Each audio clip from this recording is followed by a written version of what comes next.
Você que clicou nesse vídeo, tá precisando aprender inglês? Seu chefe te deu um ultimato. Ou você estuda inglês ou tá na rua. You're fired. Tava navegando pela internet, achou uns memes legais, todo mundo rindo, menos você, porque não entende. Poxa, eu quero rir também. Tá querendo ir pros States, mas não sabe nem pedir um hambúrguer? Você tá precisando urgentemente melhorar o seu inglês, né? E brincadeiras à parte, eu acho que hoje em dia todo mundo precisa aprender o idioma, ou tá ficando pra trás em inúmeros aspectos. Mas enfim, por qualquer motivo que seja, você decidiu que finalmente você vai querer começar a estudar o idioma, mas por qualquer motivo que seja, você não quer fazer aulas em um curso de idiomas. E aí, será que a gente chegou num beco sem saída? Ou dá pra aprender inglês sozinho? In my opinion, tem como, com algumas ressalvas. Vem comigo que eu te explico. A gente pode dividir o estudo de um idioma em duas grandes áreas, as habilidades receptivas e as habilidades produtivas. Em inglês nós diríamos receptive skills and productive skills. Receptive skills tem a ver com entender um idioma, ou seja, são a leitura e a escuta, basicamente. Em inglês diríamos reading and listening. Já as productive skills têm a ver com a nossa capacidade de, como o nome diz, produzir o idioma nós mesmos. Seriam então a fala e a escrita, speaking and writing. A gente vai falar melhor sobre isso no decorrer do vídeo, mas grosso modo, essas aqui a gente consegue aprender sozinho sim, easy. É só saber como estudar, como encontrar materiais, o que estudar e priorizar, enfim. Tem sim como a gente praticar a fala e a escrita sozinho, e melhorar até certo ponto. Até porque uma coisa vai puxando a outra, e quanto mais a gente melhora isso aqui, mais isso aqui melhora também. Mas eu acredito que nessas duas áreas existe um certo limite para aquilo que a gente consegue fazer sozinho. E nesse manual aqui, eu não vou exatamente te ensinar inglês, eu vou te ensinar a ensinar inglês para você mesmo. Quê? É isso mesmo. Você clicou num vídeo que no título tá aprender inglês sozinho ou sozinha. Então é isso que você vai fazer. Eu vou te apontar na direção certa e te dizer o que você tem que aprender e quais são os melhores lugares, plataformas, recursos e etc. que a gente tem para aprender essas coisas. Também vou proporcionar links na descrição desse vídeo para todos os recursos que eu sugeri aqui. Mas o aprendizado vai ficar por sua conta mesmo. O nosso manualzinho vai se dividir em 5 partes. O estágio 1, que é o básico do básico. O 2, que eu chamei de primeiros passos em leitura e escrita, reading and listening. O 3, que é se aprofundando no reading and listening. 4, comentários e dicas sobre fala e escrita. E por fim o 5, colocando tudo isso em prática de uma maneira estruturada. Nessa parte 1 do vídeo, a gente vai tratar dos estágios 1 e 2. Então, se você quer aprender inglês sozinho, saiba que você vai precisar muito de 3 coisas: autonomia, autorresponsabilidade e disciplina. E infelizmente eu não tenho como te dar essas coisas. E eu vou te dizer que agora, aprender um idioma sozinho não é para qualquer um. Tem gente que se daria melhor fazendo aulas, com um professor ali do lado, orientando. E tá tudo bem. Cabe a você decidir se você vai aceitar o desafio ou não. Mas enfim, sem mais delongas, bora então começar todo esse percurso desde o absoluto zero. Então, um belo dia você acorda e decide que quer começar a aprender inglês. Eu quero começar a aprender inglês. Mas é claro, você se depara com um sério problema. Eu não tenho a mínima ideia de onde começar. Bom, a gente tem que começar, é claro, do começo. O quê? Isso aqui? Isso aqui representa os nossos tijolinhos iniciais, o nosso alicerce. E esse, é claro, é o nosso estágio 1, o básico do básico. Você sabe qual que é um alicerce de um idioma? Aquelas coisas fundamentais que a gente tem que aprender antes de qualquer outra coisa. A gente pode separar as palavras de um idioma em 2 grupos ou 2 times diferentes.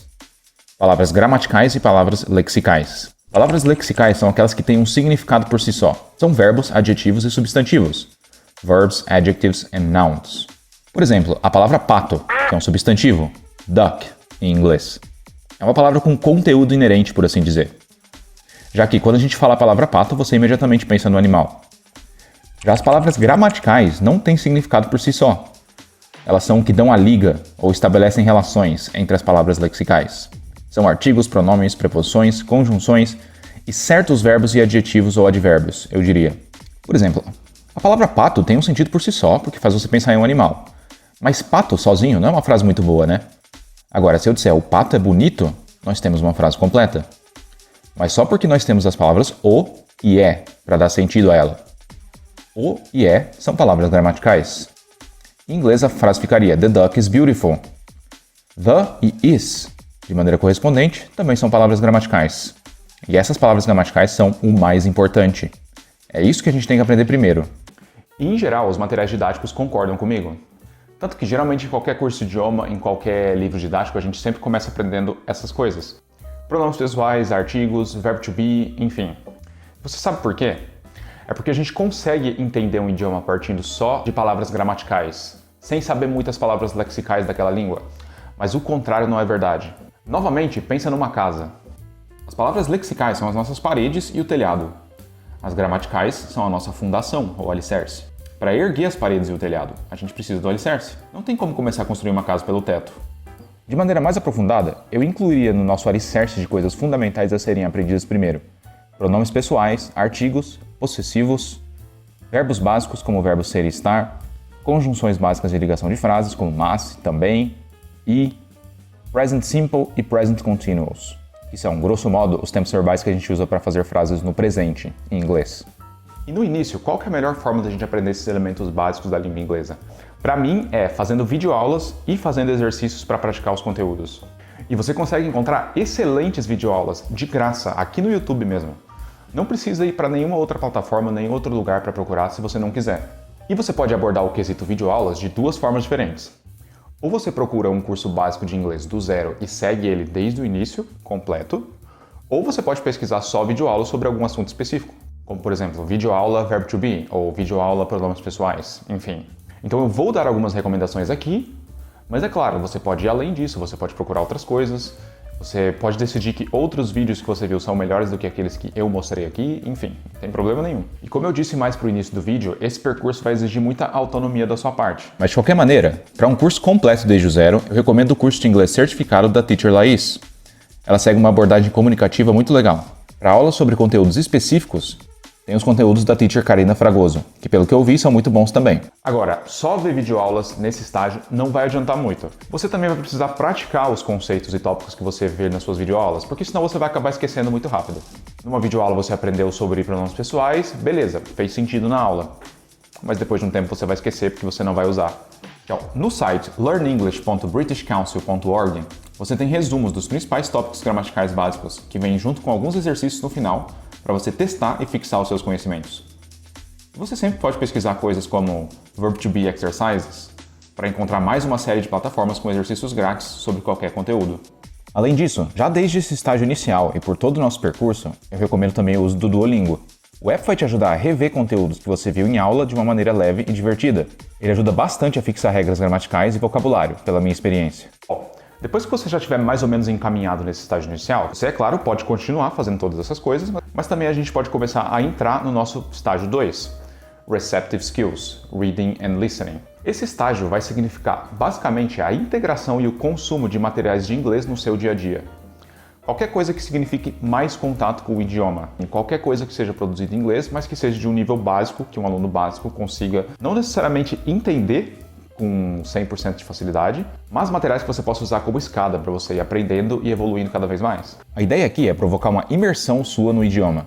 Essa é a maneira melhor e mais fácil de aprender inglês, porque garante um contato contínuo e permite que você esteja sempre aprendendo coisas novas e que a sua mente nunca deixe de trabalhar o idioma. E onde será que a gente pode encontrar materiais desse tipo, hein?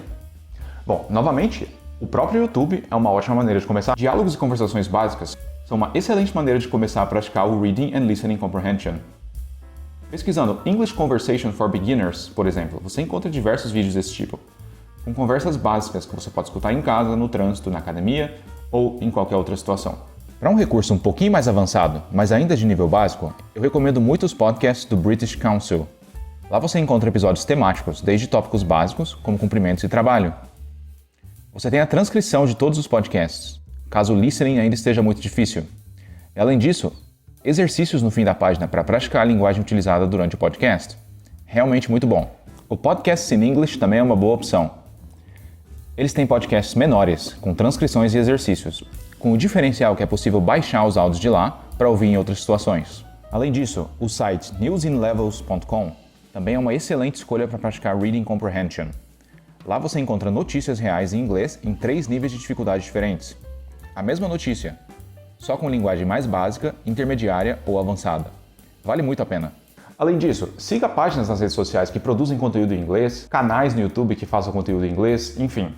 Mesmo que você não entenda muita coisa que é produzida nesses lugares no início, vale a pena pelo simples contato frequente com o idioma que você vai estar tendo. A nossa ideia nesse estágio é ir aos poucos acrescentando elementos da língua inglesa sobre o nosso alicerce. Ao consumir muito material, você vai acabar se deparando com palavras novas, regras gramaticais que você não entende e coisas assim.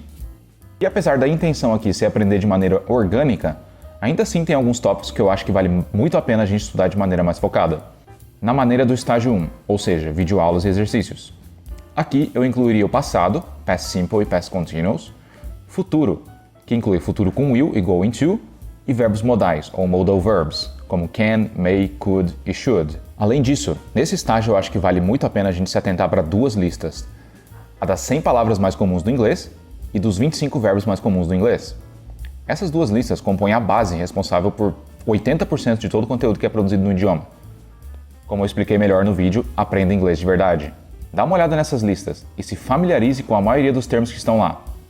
Links na descrição para as duas listas e também para o nosso vídeo sobre o assunto, se você se interessou. E caso você queira mais dicas sobre imersão fácil em inglês, dá uma olhada no nosso vídeo A Forma Mais Fácil de Aprender Inglês.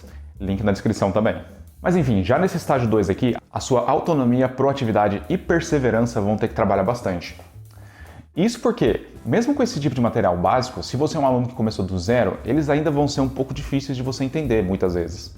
Vão exigir bastante esforço mental. O que eu recomendo é sempre tentar buscar materiais que estejam um pouquinho acima da sua capacidade. E isso, na verdade, vale para qualquer nível de inglês que você esteja, no momento de você procurar materiais para consumo. Porque se você tentar consumir um material que seja muito difícil, então um texto que você não entenda praticamente nada, um podcast onde a pessoa esteja falando sobre um assunto muito técnico que você entende 10% do que eles estão falando, você vai acabar se frustrando. E de maneira inversa, se você estiver consumindo um conteúdo que seja muito fácil, aí vai ser só entretenimento mesmo e não vai ter muita evolução. E por último, só porque eu estou nesse estágio 2, significa que eu preciso parar de fazer as coisas lá do estágio 1? Ou seja, ver videoaulas, exercícios e etc? É claro que não. Tudo isso que a gente está vendo aqui é cumulativo. Você pode juntar todas as coisas, combinar, misturar, enfim. Tudo isso a gente vai falar melhor lá na nossa parte 5 desse manual, que vai ser colocando tudo isso em prática. Bom, na parte 2 desse vídeo, a gente vai tratar sobre o nosso estágio 3, que é se aprofundando no reading e no listening, e também do estágio 4, observações e dicas sobre fala e escrita. Além disso, no fim, nós vamos ver maneiras de colocar tudo isso em prática, seguindo um certo cronograma de estudos ou um roteirinho. Porque uma coisa é você assistir um vídeo desses que te apresenta vários recursos e várias ideias que você pode usar para praticar inglês sozinho. Outra coisa bem diferente é você achar uma maneira de colocar isso de fato na sua vida. De uma forma que te permita estudar de maneira relativamente tranquila, mas também disciplinada e constante. Mas enfim, se você gostou desse vídeo, por favor, deixa um like, se inscreve no Universo English e comenta aí embaixo se você já usou algum desses recursos que eu mencionei aqui, ou se você conhece outras coisas parecidas. E fica ligado porque a parte 2 logo sai, viu? Mas por hoje é isso, bye bye!